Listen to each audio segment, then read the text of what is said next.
We belong to those who were completely surprised by this new challenge that was coming up. But we reacted immediately.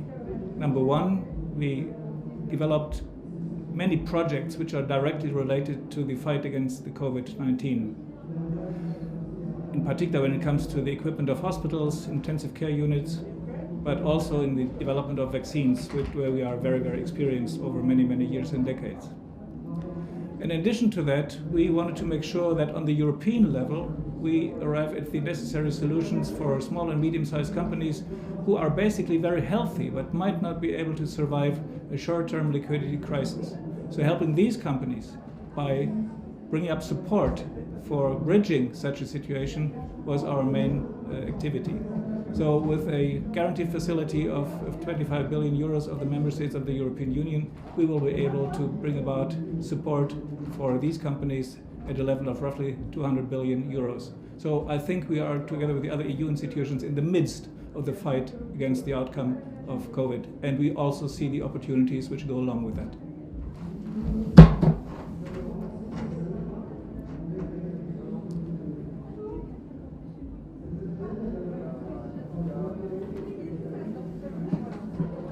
Okay. Well, we can see that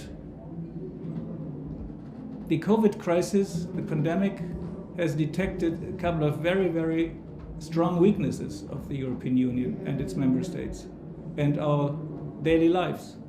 For instance, when it comes to the digitalization of schools, there have been huge differences among the member states of the European Union.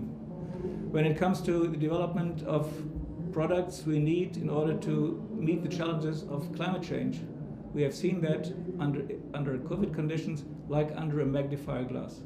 And therefore our institution, that is the European Investment Bank and its subsidiary, the EU European Investment Fund, EIB Bank and EIF Fund, we are together in the fight against COVID when it comes to the survival of small and medium-sized companies, in particular in the field of new ideas, new developments and rationalization, because Europe must take this challenge in order to become more competitive in a globalizing world.